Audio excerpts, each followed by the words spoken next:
पत्नियों आप लोग जाइए यहाँ से, अपने अपने घर को जाइए। उन्होंने कहा कि प्रभु मैं अगर अब घर जाऊंगी तो वह स्वीकार नहीं करेंगे, क्योंकि मैं बिना पूछे हुए इस स्थान पर आई हूँ।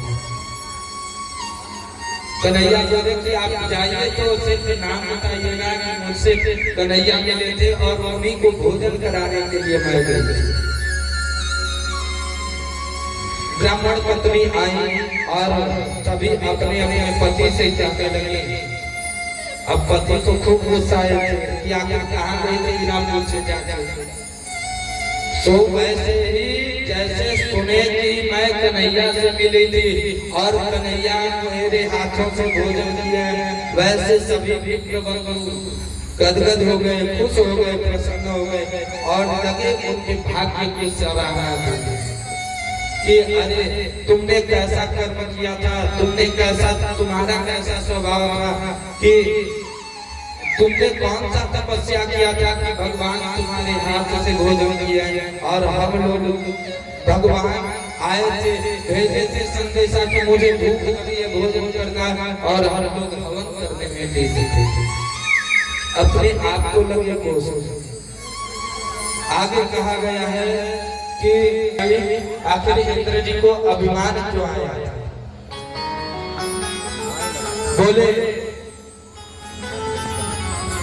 एक दिन की बात है, सुंदर सुंदर पकवान बना इंद्र भगवान की पूजा के लिए। लाला वहीं पर बैठे हुए थे। बोले कि इतना सुंदर सुंदर पकवान, अगर अच्छा भोजन बनता है तो क्या होता है, पहले से ही सुगंध देना प्रारंभ हो जाता है, यानी कि ये भोजन सबसे अच्छा रहा। उसी प्रकार उन सुगंध को देख करके, उस सुगंध को देख करके कन्हैया सोचे कि इतना सुंदर सुंदर भोजन बनाए, पकवान बनाए, सबसे पहले तो मैं ही खाऊंगा। अब लगे करने कन्हैया कि बाबा मुझे भोजन करना है। एक दिन की बात है, ऐसे ही एक शहर की लड़की का विवाह हुआ। शहर में रहने वाली लड़की का विवाह हुआ। कहाँ पे? एक गांव में जब हुआ,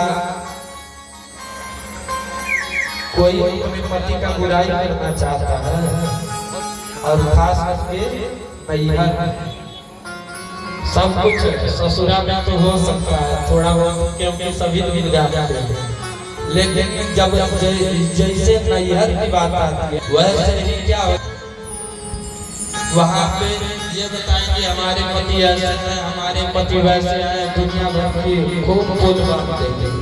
वो तो जब जाते हैं, जब वहाँ पे तांडव चालू होता है तब जब पता चलता है ना। उसी प्रकार उसके बाद वह शहर में विवाह हुआ था। लड़की शहर की और लड़का पति जो है गांव में रहता।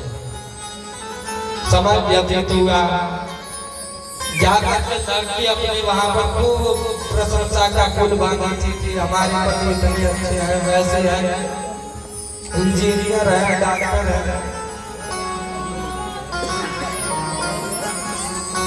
उसके बाद उन्होंने अब सारी सखियां व्याकुल से मिलने के लिए, आखिर इतने सुंदर, इतने अच्छे हैं, इतने गुणवान हैं, उनका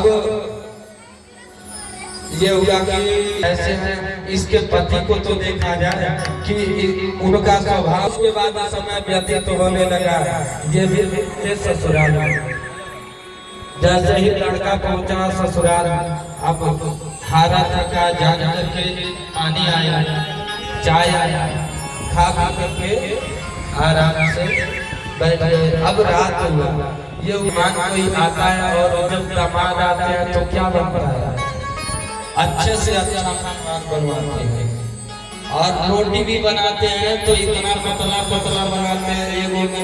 एगो जैसे अगर घर में अपने खाने पूरी की तरह से छोटा छोटा पतला पतला बनाते हैं। अब उन्होंने